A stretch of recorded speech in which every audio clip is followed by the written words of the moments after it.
예로부터 어느 나라를 막론하고 집안에서 여자의 위치나 영향력을 좋게 평가한 경우는 거의 없었습니다. 제가 알기로 그렇습니다. 유교의 경전인 사서, 삼경 책들 중에 서경이 있습니다. 서경의 목서편이라고 하는데 보면 빈계지신이라고 하는 말이 나옵니다. 빈계지신, 이것은 암탉이 울어 새벽을 알린다 하는 뜻으로 부인이 남편을 제쳐놓고 집안일을 마음대로 처리한다 하는 것을 나타내는 말입니다. 본래 새벽에 우는 것은 수탉인데 암탉이 새벽에 울면 불길하다라고 여겼던 것입니다. 고려의 유학자 중에 김부식이라고 하는 사람이 있는데, 김부식이 쓴 책이 삼국사기고, 삼국사기 선덕왕 편에 보면 신라는 여자를 세워 왕위에 있게 했는데 이것은 진실로 난세의 일이며 이러고도 나라가 망하지 않은 것이 다행이라라고 혹평을 했던 것입니다. 여자를 왕으로 세운 것에 대하여 김부식이 아주 부정적으로 기술한 거죠. 이후에 고려와 조선의 유학자들도 암탉이 울면 집안이 망한다라고 외치면서 여성들의 교육 기회와 사회 진출을 가로막았던 것을 우리는 잘 알고 있습니다. 불과 우리나라도 마찬가지인 거죠. 20년, 30년 전만 해도 우리 문화에도 이런 요소가 강하지 않았습니까? 그래서 여자에게 뭔가를 주는 것을, 맡기는 것을 내키하지 않고 여자들은 항상 모든 면에서 남자의 뒷순으로 밀리는 것이 늘 당연하게 여겨졌던 것입니다. 근데 지금은 어떻습니까? 오히려 지금은 세상이 좋아진 거죠. 역전이 됐다라고 볼 수가 있을 것입니다. 그러나 2000년 전에 이미 이런 여성들의 역할과 영향력에 대한 인정 혹은 긍정적인 평가가 성경에 기록되어 있다 하는 것을 우리는 오늘 이 말씀 속에서 볼 수가 있습니다. 성경을 기록할 당시의 눈으로 성경을 읽고 본다 그러면 이것은 정말로 놀라운 일이 아닐 수 없는 것입니다. 그래서 오늘 이 말씀 한 절을 통해서 하나님께서 여러분과 저에게, 남자 성도들과 여자 성도들에게 하나님께서 우리에게 지혜를 주시길 바랍니다. 먼저는 교회를 태동시킨 일에 있어서 여자 교인들의 역할이 얼마나 지대했는가를 보게 됩니다. 예루살렘 교회에 박해가 있었다. 이것을 우리가 계속해서 보고 있습니다. 이 대박해가 예루살렘 교회에 몰아칠 때 이들이 아직 세상 사람들로부터 그리스도인이라 불리기 전이었습니다. 따라서 누가가 오늘 여기 3절에서 사울이 그리스도인들을 끌어다가 투옥시켰다 이렇게 기록할 수가 없었던 것이죠. 그렇다고 본문이 믿는 사람들 혹은 교인들을 끌어다가 투옥했다 이렇게 표현하고 있지도 않습니다. 3절은 사울이 남녀를 끌어다가 옥에 넘겼다 이렇게 묘사하고 있습니다. 그런데 이것이 남녀가 헬라어 원문에 보면 각각 남자와 여자가 안드라스, 귀나이카스 하고 나오는데 이게 뭐냐면 복수입니다. 남자 한 사람, 여자 한 사람이 아니라 남자들, 여자들 복수인 거죠. 남자들과 여자들을 끌어다가 감옥에 넣었던 것입니다. 본문이 박해받은 그리스도인들을 남자들, 여자들이라고 표현하면서 여자들을 실제로는 의도적으로 부각시키고 있는 것입니다. 우리 생각으로는 이거 당연하다 싶은데 이게 당연한 게 아닙니다. 2000년 전으로 따지면 주님께서 감람산에서 제자들이 보는 가운데 승천하셨죠. 그 뒤에 예루살렘으로 돌아온 제자들은 그들의 예루살렘 거처에 모였습니다. 그곳이 소위 마가의 다락방이라고 불리는 곳입니다. 그리고 그곳에 모여있던 성도들과 함께 기도하기 시작했습니다. 그 기도 모임이 중요한 것은 바로 그 모임으로부터 이 세상에 첫 번째 교회가 시작되었기 때문에 그런 것입니다. 말씀 한 군데 찾아보겠습니다. 앞으로 넘겨서 사도행전 1장 12절부터 15절 앞으로 넘기십시오. 사도행전 1장 12절부터 15절 사도행전 1장 12절부터 15절 내용을 잘 생각하면서 같이 읽겠습니다. 시작. 제자들이 감람원이라 하는 산으로부터 예루살렘에 돌아오니 이 산은 예루살렘에 가까워 안식일에 가기 알맞은 길이라. 들어가 그들이 유하는 다락방으로 올라가니 베드로, 요한, 야고보, 안드레와 빌립, 도마와 바돌로메, 마테와 및 알페오의 아들 야고보, 셀롯인 시몬, 야고보의 아들 유다가 다 거기 있어 여자들과 예수의 어머니 마리아와 예수의 아우들과 더불어 마음을 같이하여 오로지 기도에 힘쓰더라. 모인 무리의 수가 약 120명이나 되더라. 그때 베드로가 그 형제들 가운데 일어서서 이르되 아멘. 예. 여기 보면 이 모임의 처음 모임, 예수님이 세상을 떠나시고 승천하신 다음에 모였던 마가의 다락방에 모였던 120명 사람들의 면면을 보여주고 있는 것입니다. 초대교회를 태동시킨 그 모임은 예수님의 제자 중에서 예수님을 배반한 가룟 유다를 제외한 나머지 11명의 제자들과 예수님의 남동생들 그리고 예수님의 어머니인 마리아를 포함한 여자들로 구성되어 있다 하는 것을 우리는 알 수가 있습니다. 우리가 잘 아는 것처럼 예수님의 제자들은 전부 다 남자입니다. 모두 남자입니다. 마태복음 13장 55절에 의하면 예수님의 남동생들도 나오는데 남동생들이 여기에 한 4명 나옵니다. 야고보, 요셉, 시몬 그리고 유다. 여기 나오는 야고보와 유다는 야고보서를 뒤에 성경을 기록한 야고보이고 유다서를 기록한 유다. 예수님의 남동생들 2사람이 성경에 한 권씩 쓴 거죠. 그 남자들을 다 합쳐도 몇 명입니까? 남자 제자 11명, 예수님 남동생 4명, 남자만 하면 이렇게 15명밖에 안 됩니다.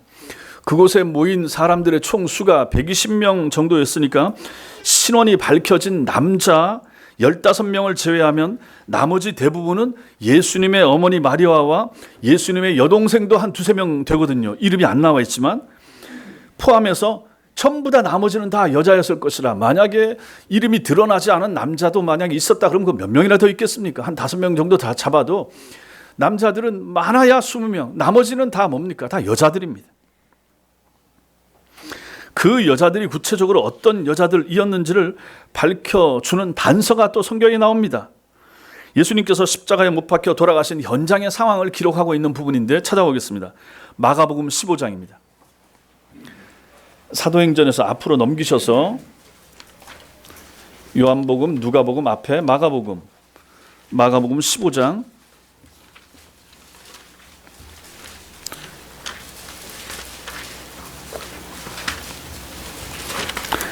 마가복음 15장 40절 41절 마가복음 15장 40절 41절 같이 읽겠습니다. 시작. 멀리서 바라보는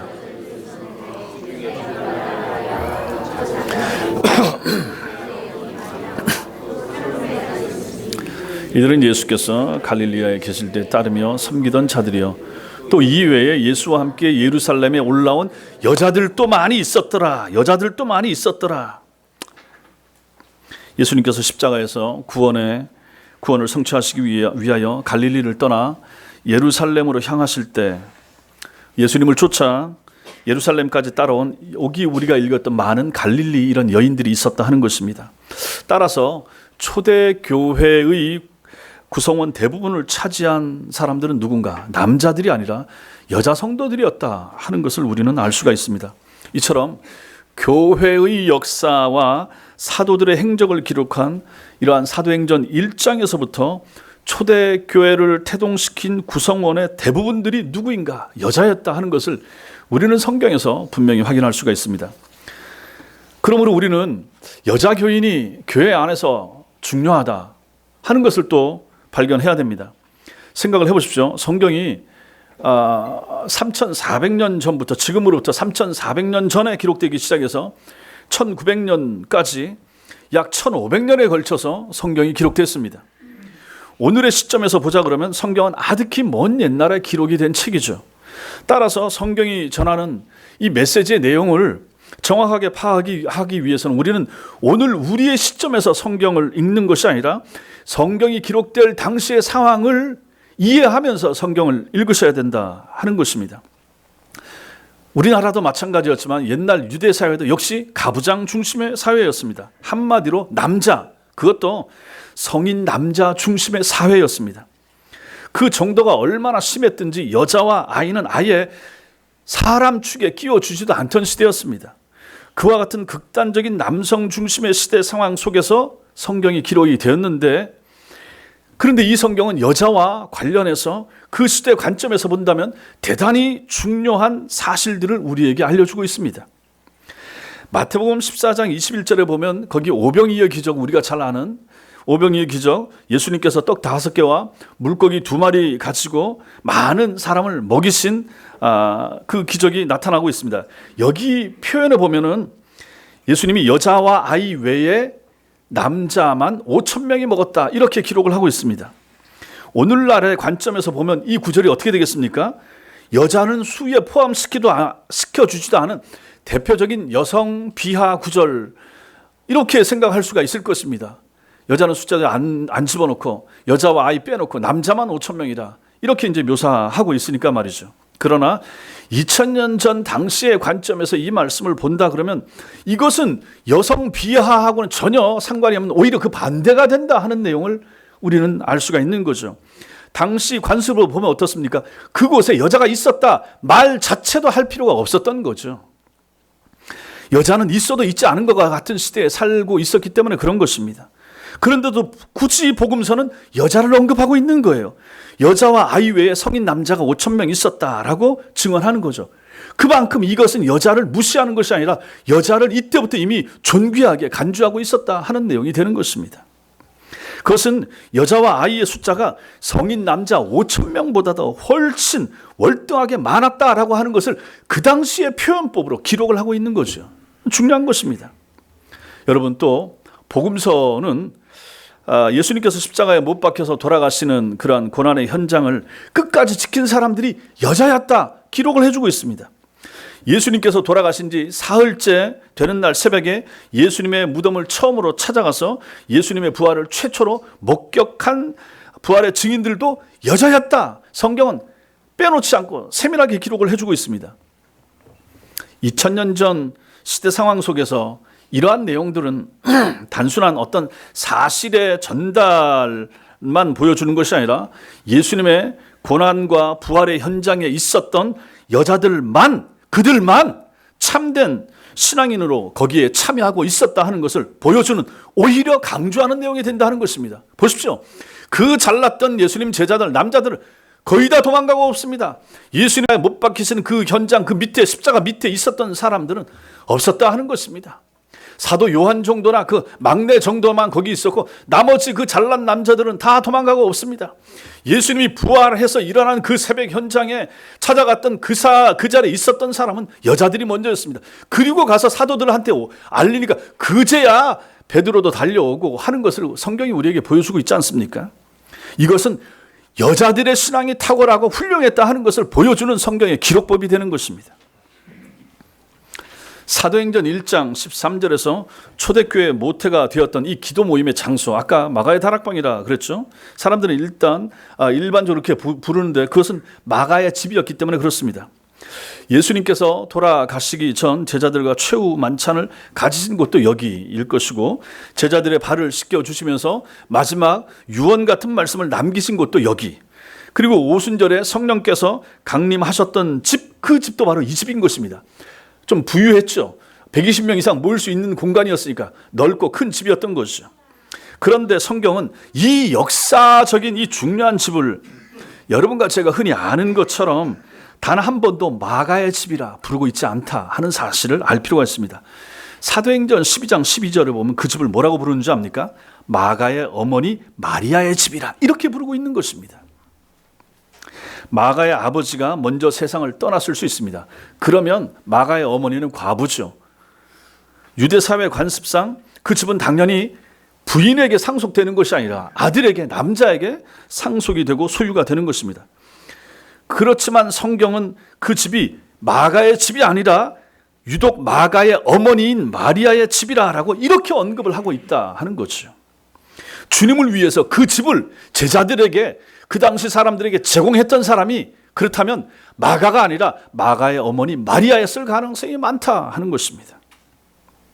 2000년 전 철저한 가부장 사회인 유대인의 관습을 생각할 때 마가의 어머니 마리아의 집이라고 부르고 성경에서 기록하고 있다고 하는 것은, 이것은 놀라운 일이 되는 것입니다. 오늘날하고는 전혀 큰 격차가 나는 거죠. 또한 앞에서 살펴본 것처럼 사도행전 1장은 바로 그 마리아의 집에서 태동된 초대교회 구성원 대부분들이 여자였다 하는 것을 기록하고 있는 것입니다. 성경을 기록한 성경 기자들은 이상과 같은 이러한 여자들의 이야기를 당시의 관습만을 따른다 그러면 성경에 기록할 이유가 전혀 없었습니다. 그런데도 그들은 남성 중심의 가부장적인 사회에서 당시 문화로 보면 아주 혁명적일 정도로 여자의 비중, 여자의 역할을 강조하면서 성경에 그것을 기록해 두고 있는 것입니다. 성도 여러분, 그렇다면 이것이 우리에게 주는 교훈이 무엇일까? 뭐겠습니까? 신앙에 있어서 신앙에 관한 한 여자의 중요성은 절대적이라 하는 사실을 우리에게 보여주는 것입니다.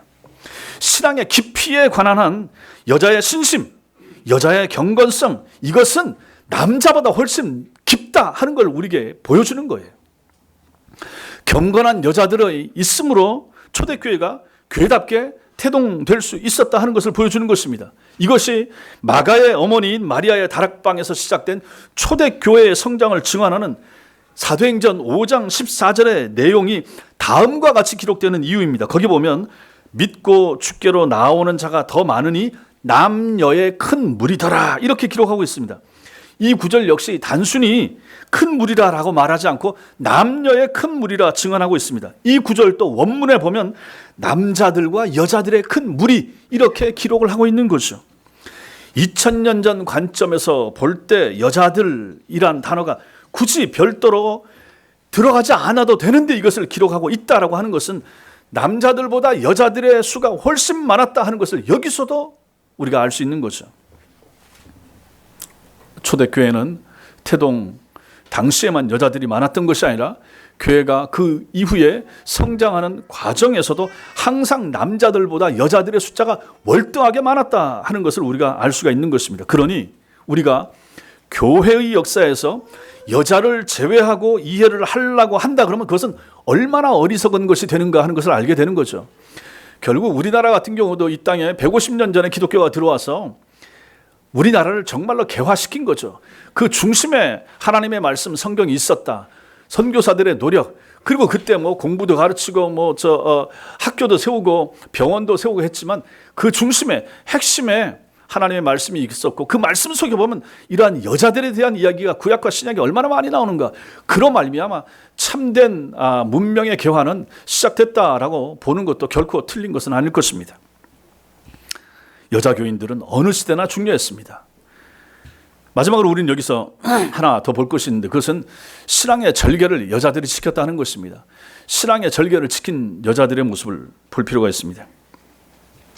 우리는 그리스도인에 대한 유대교의 대박해가 시작되었음을 전해주는 오늘 사도행전 8장 3절 본문이 왜 사울이 남자들과 여자들을 끌어다가 투옥시켰다라고 누가가 기록하면서 굳이 여자들을 언급하고 있는지 이제 이해할 수 있을 것입니다. 앞에 제가 말씀드렸으니까요. 박해당하던 사람들 중에 당시에 박해당하던 사람들 중에 남자 교인들보다 여자 교인들이 훨씬 더 많이 끌려가서 투옥당했다 하는 것을 강조하는 2000년 전의 표현법이 바로 오늘 사도행전 8장 3절의 표현법이 되는 것입니다. 훨씬 더 많은 사람들이 감옥에 끌려갔던 거죠. 2000년 전 초대교회 태동 때부터 시작하여 교회가 성장하는 과정 중에도 여자 교인들의 숫자가 남자 교인들보다 월등하게 많았으니 유대교의 대박해가 시작되었을 때도 남자보다 훨씬 더 많은 여자들이 끌려갔을 것이면 당연한 일이었을 것입니다. 이것은 앞에서 말씀드린 것처럼 당시에 여자 교인들의 신앙심이 그만큼 진실되고 그만큼 깊었다 하는 거죠. 교회를 이 땅에서 완전히 없애버리려는 이런 사단의 시도 앞에서 그 당시에 여자 교인들은 당당했다 하는 것을 알 수가 있고 많은 수의 여자 성도들이 감옥으로 잡혀 들어가기를 두려워하지 않았다 하는 것을 우리는 알 수 있는 것입니다. 이처럼 여자 교인들이 박해를 두려워하지 않는데 그 여자들 앞에서 어느 남자가 감히 신앙의 절개를 헌신자처럼 그렇게 버릴 수가 있었겠습니까? 따라서 2000년 전에 기록된 이 본문 3절에 특별히 여자들이라고 하는 단어가 강조되어 있는 것은 초대교회 교인들이 대박해 속에서도 신앙을 지킬 수 있었던 계기가 바로 많은 숫자를 차지하고 있었던 여자 교인들의 신앙심으로부터 비롯됐다 하는 것을 우리에게 알려주는 것입니다.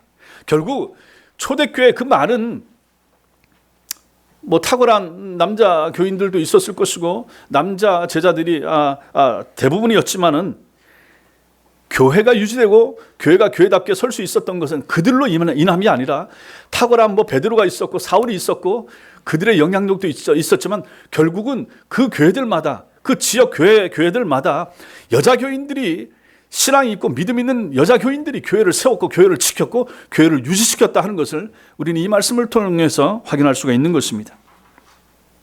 왜 성경은 이처럼 기록될 당시의 관점으로 볼 때 혁명적이라고 할 만큼 여자의 중요성을 강조하고 있는가? 왜 그렇습니까? 왜 믿음에 관한 한 여자의 역할이 이처럼 중요합니까? 그것은 여자는 이 세상에 태어난 모든 인간을 위한 생명의 태가 되고 자궁이 되기 때문에 그런 것입니다. 이 세상에 태어나는 사람치고 여자의 태를 거치지 않은 사람이 누가 있습니까? 성자 하나님이신 예수님마저도 여자의 태를 통해서 이 땅에 오시지 않았습니까? 생명의 태인 여자가 얼마나 중요하면 하나님께서 당신의 독생자인 예수님을 땅에 보내실 때 순결한 처녀 마리아를 예수님을 위한 태로 선택하셨겠습니까? 그래서 신앙에 관한 한 신앙을 벗어나도 여자의 중요성은 절대적일 수밖에 없습니다. 여자가 어떤 생각과 어떤 마음으로 살아가느냐 하는 것은 자기 혼자만의 문제가 아니라 결과적으로 그 자녀들과 가정과 교회 나아가서 온 세상에 영향을 미치기 때문에 그런 것입니다. 그렇다면 우리는 오늘 본문 속에서 보다 중요한 사실을 깨달을 수 있습니다. 오늘 본문에서 남자를 가리키는 헬라어는 여기 보니까 본래 남자와 남편이 같이 쓰이고 있습니다.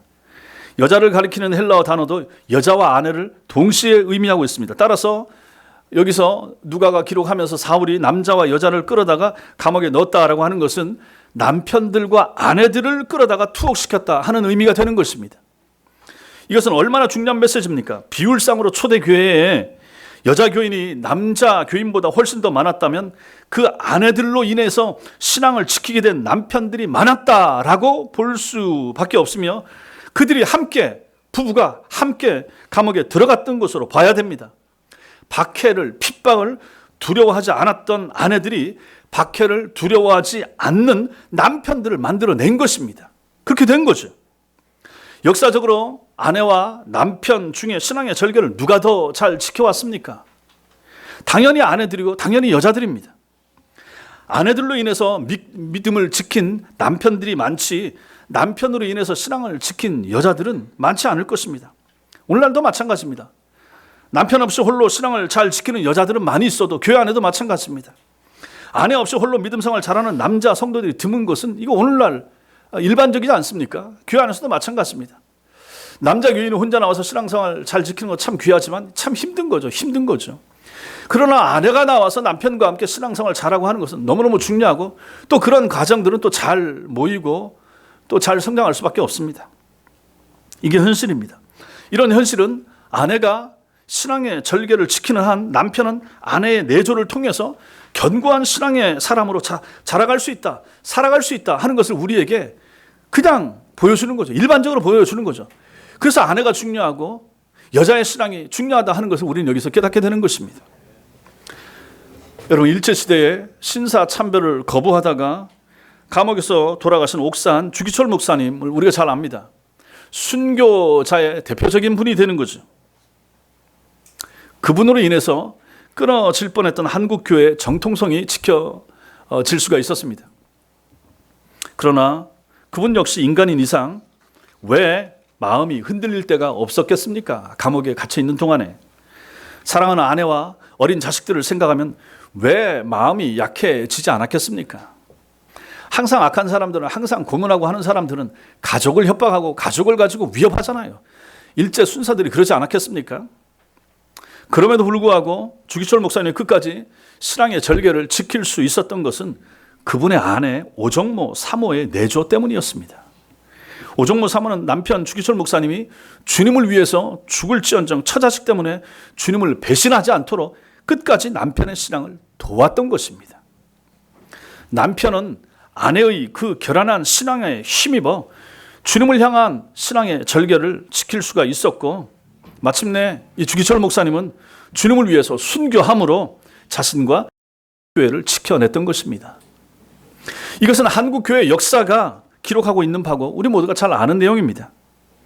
언뜻 위대한 순교자 주기철 목사님의 이름에 가려 그분의 아내 오정모 사모는 아무것도 한 일이 없는 것처럼 보이지만, 사실은 그녀의 믿음이 남편을 영원히 살렸고 한국 교회에 순교신앙을 뿌리 내리게 만들었던 것입니다. 사람들은 위대한 순교자 주기철 목사님에게 찬사를 보내지만, 한편으로 생각하면 하나님께서는 오정모 사모를 훨씬 더 귀하게 보셨을 수 있다, 우리는 이렇게 생각해도 될 것입니다. 여인의 믿음과 역할이 이처럼 중요했던 것입니다. 여러분 보십시오. 인류의 타락이 어디서부터 시작됐습니까? 최초의 여자 하와의 범죄로 말미암아 시작됐습니다. 믿음의 조상 아브라함의 후손들이 유대인과 아랍인으로 갈라져서 오늘날까지 세계의 평화를 위협하고 있는 것은 이유가 무엇입니까? 아브라함의 아내 사라가 자신의 태를 통해서 후손을 주시겠다는 하나님의 말씀을 믿지 못해서 자신의 몸종을 남편의 첩으로 삼게 한 그 불신앙의 결과 아랍인들이 생기게 됐고, 지금 이 땅에 이러한 불화가 일어나고 있는 것입니다. 열왕기에는 왕들의 어머니의 이름들이 기록되어 있습니다. 어머니가 누구냐에 따라서 어떤 왕인지가 결정이 되고, 그로 인해서 이스라엘의 역사가 달라졌기 때문입니다. 복음서는 정혼한 처녀의 몸으로 돌에 맞아 죽을 위험을 무릅쓰고 성령의 능력으로 아들을 잉태하라라는 하나님의 명령에 순종한 마리아에 의해서 인류 구원의 역사가 시작됐음을 밝히는 것으로 그 막이 오르고 있습니다. 그리고 이미 살펴본 것처럼 초대교회의 태동과 성장, 그리고 대박해 속에서의 보존에 있어서 여자 성도들이 결정적인 역할을 감당했던 것입니다. 결국 가정도, 교회도, 국가도, 인류의 역사도 여자가 어떤 생각과 마음을 가졌느냐에 따라서 건강할 수도 있고 병들 수도 있다 하는 것을 일관되게 성경은 여러분과 저에게 보여주고 있는 것입니다. 이것은 남자의 역할은 중요하지 않다거나 남자는 아무것도 아니라는 말이 결코 아닙니다. 남자의 중요성 역시 크지만 오늘 우리가 읽은 본문은 신앙에 있어서 여성의 역할의 중요성을 강조하는 본문으로 읽을 수 있기 때문에 이것을 우리가 이 시간에서 보고 있는 것입니다. 사랑하는 성도 여러분, 특히 여자 성도 여러분, 여러분들이 이 세상을 떠나서 하나님 앞에 설 때 하나님께서 여러분들에게 무엇을 물으시겠습니까? 하나님께서 여러분들에게 무엇을 질문하시겠습니까? 여러분들에게 이 세상에서 얼마나 예뻤는지 물으시겠습니까? 이 세상에서 얼마나 화려하게 잘 살았는지를 하나님께서 물어보시겠습니까? 이 땅에서 모았던 돈이 얼마인지 하나님이 그거 물어보시겠습니까? 결코 아니죠. 하나님은 단지 여러분들이 이 땅에 사는 동안에 어떤 생각과 어떤 마음을 가지고 살았는가, 그것을 물으실 것입니다. 다시 말해서 세상만을 탐하는 세상의 여자로 살았는지 신앙 깊은 믿음의 여자로 살았는지 그것을 물으실 것입니다. 여러분이 어떤 생각과 마음으로 살아가느냐에 따라서 여러분의 남편과 자식의 삶이 달라지고 여러분의 가정과 우리 교회가 달라지기 때문에 그런 것입니다. 그럼 이게 얼마나 중요합니까? 일반적으로도 가정이 평안하려면 여자의 역할, 아내의 역할이 굉장히 중요합니다. 이것을 과소평가하는 사람 이 땅에 아무도 없습니다. 그래서 성경을 보면 더더욱 중요한 거거든요. 성경의 가르침이 얼마나 이것을 많이 강조하고 있는가 다시 한번 생각할 필요가 있습니다. 그래서 이런 말씀 앞에 제가 그래서 이 한 절, 이 한 단어, 여자, 남녀를 이 한 단어 때문에 이 말씀을 준비한 거죠. 얼마나 여자가 중요한가, 얼마나 여자의 역할이 중요한가 하는 것 때문에 말입니다. 이 세상에 모든 인간이 여자의 태를 통해서 태어난다라고 하는 것은 결국 이 세상 자체가 여자에게서 잉태된다 하는 것을 의미하는 것입니다. 그러면 여자는 얼마나 대단한 존재입니까? 여자 성도님들도 생각을 하셔야 됩니다. 나는 어떤 존재인가? 나는 어떤 존재인가? 내가 누구인가? 신자인 내가 누구인가? 여자 교인은 내가 누구인가? 하나님께서 나를 왜 여자로 태어나게 하셨는가 생각하셔야 된다는 것입니다. 솔로몬은 지혜의 책인 잠언서 14장 1절을 통해서 이렇게 말합니다. 지혜로운 여인은 자기 집을 세우되 미련한 여인은 자기 손으로 그것을 허느니라, 이렇게 말씀하고 있습니다. 집을 세우는 여인과 집을 허는 여인이 있다라고 말합니다. 3000년 전에 솔로몬은 온 이스라엘을 통치하던 절대 군주였습니다. 그러나 솔로몬은 자신의 권력, 자신의 군대, 자신의 힘으로 자신의 집과 자신의 국가를 세울 수 있다라고 이렇게 기록하고 있지 않습니다. 한 집안과 나아가서 한 국가의 흥망성쇠까지라도 그 집에 여자가 누구냐에 달려있다 하는 것을 표현을 해주고 있는 거죠. 그러므로 성도 여러분, 여러분들은 생각하셔야 됩니다. 나는 우리 가정을 세우는 여자인가, 허무는 여자인가? 나는 우리 남편과 아이들의 신앙의 중심 축인가, 그렇지 못한가? 나는 과연 믿음의 어머니, 믿음의 아내, 믿음의 딸인가, 그렇지 못한가 생각하셔야 됩니다. 나로 인해서 우리 가정 남자들의 신앙에 어떤 도움이 되고 있는가 물으셔야 됩니다. 스스로에게 물으셔야 됩니다. 그렇지 못한 여자들이 얼마나 많습니까? 교회만 나오고 있는 여자들이 얼마나 많습니까? 어떤 신앙의 결단과 도전도 주지 못하는 여자 교인들이 이 땅의 교인들 가운데 얼마나 많습니까? 있으나 마나한 여자 교인들이 얼마나 많습니까? 신앙에 있어서 있으나 마나한 아내들이 얼마나 많습니까? 신앙에 있어서 있으나 마나한 딸들이 얼마나 많습니까? 있으나 마나한 어머니들은 또 얼마나 많습니까? 기도하지 않는 어머니 얼마나 많습니까? 오히려 그 여자가 교회 나감으로 말미암아 그 집안에 있는 남편들에게 어려움을 주고 오히려 신앙의 장애물이 되는 그러한 아내, 그러한 어머니, 그러한 딸 얼마나 많이 있습니까? 오늘날 한국교회 문제는 결국은 여자들의 문제인 것입니다. 남자를 바로 세우지 못하는 여자들이 문제인 거죠. 그 자기 남편과 아들과 아버지 이렇게 바로 세우지 못하는 여자들의 책임이 크다 하는 것입니다. 여자들이 안 울거든요. 여자들이 기도하지 않거든요. 여자들이 말씀 안 보거든요. 여자들이 예배의 중요성을 잃어버렸거든요. 여자들이 하나님 앞에 바로 서는 것을 잊어버렸거든요. 하나님 앞에 내가 믿음을 잘 지켜야 된다, 그 역할이 얼마나 중요한가 하는 것을 생각하지 못하는 거거든요. 그저 어머니로서, 그저 아내로서 무엇을 먹일 것인가, 아이들을 어떻게 키울 것인가, 어느 학원을 보낼 것인가, 무엇을 입힐 것인가, 어떻게 세상에 나가서 기죽지 않는 남편으로, 기죽지 않는 우리 아이들로 그렇게 살아가도록 자라가도록 무엇을 입히고 어떻게 치장할 것인가, 여기에 신경을 쓰는 사람들이 얼마나 많습니까? 그게 뭐가 중요합니까?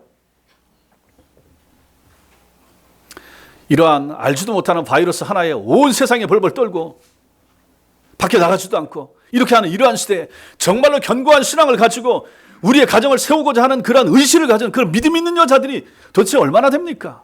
그런 성도들이, 그런 여인들이 되어야 되지 않겠습니까? 남자가 아무리 흔들리고 아이들이 아무리 문제를 일으키고 한다 할지라도 그 가정의 중심축을 세울 수 있는 견고한 어머니, 견고한 아내, 언제든지 남자들이 약하고 헤매고 이렇게 정신 못 차리고 해도 집에 돌아오면 그 아내가 있음으로 말미암아, 어머니가 있음으로 말미암아 기준을 잡을 수가 있고 하나님을 생각할 수 있으며 하나님 앞에 다시 나와야 되겠다 하는 마음이 들 수 있도록 만들어주는 그러한 여자 교인들이 필요하지 않겠습니까? 여러분들은 누굽니까? 여러분들은 도대체 누굽니까? 어떻게 살고 계십니까? 무엇을 위해서 살고 있습니까? 무엇을 추구합니까? 무엇을 기도합니까? 뭘 염려합니까? 하나님 앞에서 생각하셔야 됩니다. 하나님 앞에서 판단하셔야 됩니다. 좀 성경을 듣는 사람답게, 좀 하나님을 믿는 사람답게 이런 말씀 들었으면 거기에 부딪혀서 붙잡고 기도할 수 있는 성도가 되셔야 되는 거죠. 정말 이 말씀이 아멘 하십니까? 그러면 이 말씀 붙잡고 한 주간을 그렇게 살기로 결단하셔야 됩니다. 내가 여자입니까? 왜 나를 여자로 보내셨습니까? 왜 나를 아내로, 왜 나를 어머니로 만드셨습니까? 내 역할이 무엇입니까? 이제 물으시라 하는 얘기죠. 그 역할에 충실하셔야 되지 않겠습니까? 좀 불신자들이 하는 것처럼 그렇게 하지 말고 신자답게 하셔야 되지 않겠습니까? 성경에 나오는, 구약에 나오는 여자들을 보십시오. 이 숱한 성경의 기록이 우리에게 무엇을 보여줍니까? 여자가 얼마나 중요한가. 여자의 신앙, 여자의 믿음, 여자의 죄 지음, 여자의 실수함, 여자의 실족하면 가정이 넘어지고 가정이 깨지고 자녀가 파탄하고 남편이 파탄나는 것을 성경이 우리에게 보여주고 있지 않습니까? 기도하셔야 됩니다. 여자 성도들이 기도하셔야 됩니다. 우셔야 됩니다. 가정은, 여러분의 자녀는 여러분에게 달려 있습니다. 여러분의 믿음에 달려 있는 것입니다. 여러분이 기도하셔야 됩니다. 그렇게 기도 제목이 많음에도 불구하고 여러분들은 잘 기도하지 않습니다. 왜 기도하러 안 나옵니까? 왜 기도해 안 나오십니까? 기도하셔야죠. 집에서 기도하십니까? 잘하십니다. 정해놓고 더 간절하게 기도하십시오.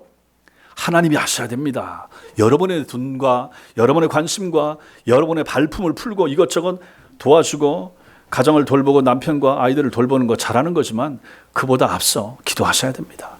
하나님께서 하늘로부터 천사를 보내서 당신의 능력의 손을 남편과 아이들에게 직장과 학교에 역사하시도록 여러분이 땅에서, 집에서, 가정에서, 교회에서 기도하시면 하나님의 능력의 손이 직접 직장에, 사업장에, 가정에, 또 교회에, 그리고 아이들 학교에 임하지 않겠습니까?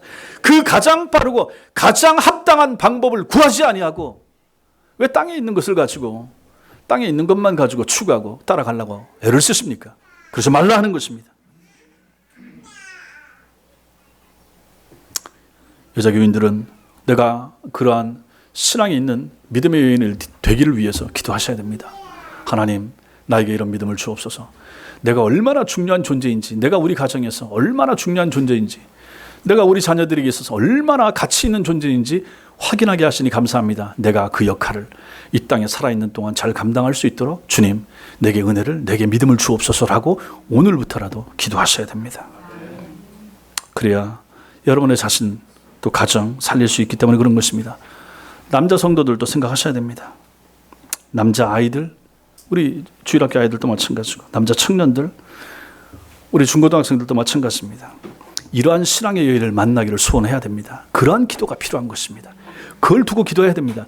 예쁜 거 추구하지 말고, 돈 있는 거 추구하지 말고, 스펙 좋은 거 추구하지 말고, 정말로 하나님 앞에 구해야 될 것이 무엇인가, 어떤 여인을 만나야 될 것인가, 단순히 한순간에 눈에 보이는 어떤 쾌락적인 거, 지나가고 말 것에 내 마음이 이것이 꽂힐 것인가. 그래서 안 된다는 것입니다. 우린 달라야죠. 신자는 달라야죠. 이런 설교를 들은 여러분과 저는 달라야죠. 이런 말씀을 같이 나누는 우리 교회 남자 성도들은 달라야 되는 거죠. 관점이 달라져야 된다 하는 것입니다. 남자 성도들도 마찬가지입니다. 그래서 그것을 위해서 기도해야 되는 거예요. 아내의 믿음을 위하여, 아내의 신앙을 위하여. 그렇지 못하면 기도하셔야 되는 거예요. 정말로 남자가 울면서 기도해야 되는 거죠. 정말로 집안을 살리기 위해서 하나님의 은혜가 필요합니다. 우리 딸들, 제 아내, 하나님의 은혜가 필요합니다. 우리 어머니 기도하셔야 됩니다. 그것이 우리 모두에게 주어진 역할이 되는 것입니다. 이런 거 제가 남자 교인들과 여자 교인들 모두가 하나님 앞에서, 이 말씀 앞에서, 이 말씀 붙잡고 서서 우리에게 믿음을 주옵소서, 우리 가정을 살려주옵소서, 내 신앙을 지켜주옵소서, 우리 가족들의 신앙을, 믿음을 지켜주옵소서, 기도할 수 있는, 기도하는 그런 믿음의 교회, 믿음의 성도들 다 되시기를 주님의 이름으로 축원합니다. 기도하겠습니다. 이 시간 같이 기도하겠습니다.